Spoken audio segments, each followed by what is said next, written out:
Via Jubilee hills. అధికార కాంగ్రెస్ ఏమో మరో సీటులో జెండా ఎగరేయాలని చూస్తోంది. బీఆర్ఎస్ సిట్టింగ్ సీటులో పట్టు నిలుపుకోవాలనుకుంటోంది.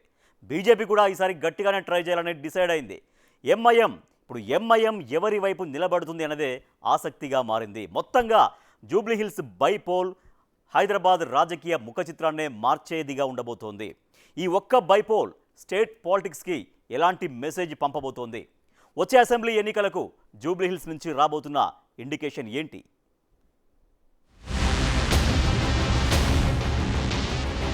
చాలా రోజుల తరువాత తెలంగాణ పాలిటిక్స్ మళ్లీ హీట్ ఎక్కబోతున్నాయి. ఈసారి ఆ హీట్ జూబ్లీ హిల్స్ లో మొదలై స్టేట్ మొత్తం వ్యాపించబోతోంది. ఎమ్మెల్యే మాగంటి గోపీనాథ్ మరణంతో జూబ్లీ హిల్స్ అసెంబ్లీ స్థానానికి ఉప ఎన్నిక రాబోతోంది. ఇప్పటికే జూబ్లీ హిల్స్ ని రాజకీయం చుట్టేసింది. అన్ని ప్రధాన పార్టీలు అస్త్ర శస్త్రాలను సిద్ధం చేసుకుంటున్నాయి. తమ వ్యూహాలకు పదును పెడుతున్నాయి. కాంగ్రెస్ పార్టీ గత అసెంబ్లీ ఎన్నికల్లో హైదరాబాద్ లో ఒక్క సీట్ గెలవలేదు. తరువాత కంటోన్మెంట్ డివిజన్ ఉప ఎన్నికల్లో కాంగ్రెస్ ఖాతా తెరిచింది. ఇప్పుడు జూబ్లీ హిల్స్ లోనూ గెలిచి సిటీలో తమ బలాన్ని పెంచుకోవాలని చూస్తోంది. అయితే కాంగ్రెస్ లో జూబ్లీ హిల్స్ టికెట్ కోసం పోటీ చాలానే ఉంది. ఇప్పటికే ఇక్కడ పోటీ చేసి ఓడిపోయిన అజారుద్దీన్ మళ్లీ టికెట్ ఆశిస్తున్నారు. అదేవిధంగా జీహెచ్ఎంసీ మేయర్ గద్వాల్ విజయలక్ష్మి కూడా రేస్ లో ఉన్నట్టు తెలుస్తోంది. ఇక మైనార్టీల నుంచి మాజీ మంత్రి షబ్బీర్ అలీ, ఫహీం ఖురేషీ, సయ్యద్ అజ్మతుల్లా హుసేనీ, నుమన్ మెహ్మద్, ఫెరోజ్ ఖాన్ కూడా టికెట్ ఆశిస్తున్నారు. డీసీసీ ప్రెసిడెంట్ రోహిన్ రెడ్డితో పాటు ఇప్పటికే జూబ్లీ హిల్స్ నుంచి 2 సార్లు పోటీ చేసిన నవీన్ యాదవ్ కూడా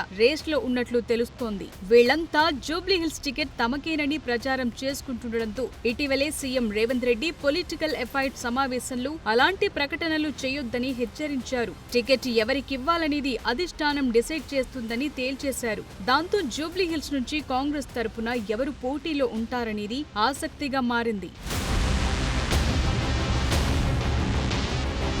బీఆర్ఎస్ నుంచి మాగంటి గోపీనాథ్ సతీమణిని బరిలోకి దించుతారనే చర్చ జరుగుతోంది. ఇప్పటికే ఆమె జూబ్లీ హిల్స్ నియోజకవర్గంలో విస్తృతంగా పర్యటిస్తున్నారట. కాంగ్రెస్ కంటే ఈ సీట్ బీఆర్ఎస్ కి చాలా ఇంపార్టెంట్. గులాబీ పార్టీకి ఇది సిట్టింగ్ సీట్. పైగా ఉప ఎన్నికలోనూ గెలిస్తే కాంగ్రెస్ ఏడాదిన్నర పాలనపై నగర ప్రజల్లో వ్యతిరేకత ఉందని చెప్పుకునే అవకాశం ఉంటుంది.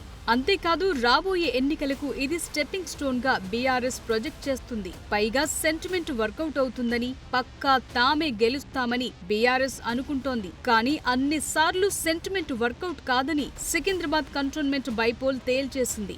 అప్పుడంటే ఎంపీ ఎన్నికల హంగామాలో కంటోన్మెంట్ లో కాంగ్రెస్ విక్టరీ పెద్దగా ప్రొజెక్ట్ కాలేదు. కానీ ఇప్పుడు ఆ పరిస్థితి లేదు. ఇప్పుడు స్టేట్ ఫోకస్ మొత్తం జూబ్లీ హిల్స్ మీదే ఉంటుంది. రాజకీయ పార్టీలన్నీ ఇక్కడే తిష్టవేస్తాయి. సో ఈ పరిస్థితుల్లో జూబ్లీ హిల్స్ సిట్టింగ్ సీట్ ని నిలుపుకోవటం బీఆర్ఎస్ కు సవాల్తో కూడుకున్న వ్యవహారమనే చర్చ జరుగుతోంది. మరోవైపు బీఆర్ఎస్ లోనూ రావుల శ్రీధర్ రెడ్డి లాంటోళ్లు సీట్ ఆశిస్తున్నారు. మరి అలాంటి లీడర్లకు ఛాన్స్ ఇస్తారా, లేక మాగంటి ఫ్యామిలీనే దించుతారా అన్నది ఇంకొద్ది రోజుల్లో తేలిపోతుంది. బీజేపీ కూడా జూబ్లీ హిల్స్ బైపోల్ విషయంలో సీరియస్ గానే కనిపిస్తోంది. గత అసెంబ్లీ ఎన్నికల్లో బీజేపీ తరపున లంకాల దీపక్ రెడ్డి పోటీ చేశారు. ఆయనకు డిపాజిట్ కూడా దక్కలేదు. పైగా హైదరాబాద్ లో బీజేపీ కూడా ఒక్క స్థానంలోనే గెలిచింది. దాంతో జూబ్లీ హిల్స్ లోనూ పాగా వేయాలని కమలం పార్టీ తహతహలాడుతోంది. అందువల్ల బీజేపీని గెలిపించే క్యాండిడేట్ గా ఇక్కడ ఎవరు బరిలోకి దిగుతారన్నది ఆసక్తిగా మారింది. బీజేపీలోనూ జూబ్లీ హిల్స్ టికెట్ కోసం పోటీ బాగానే ఉన్నట్లు కనిపిస్తోంది.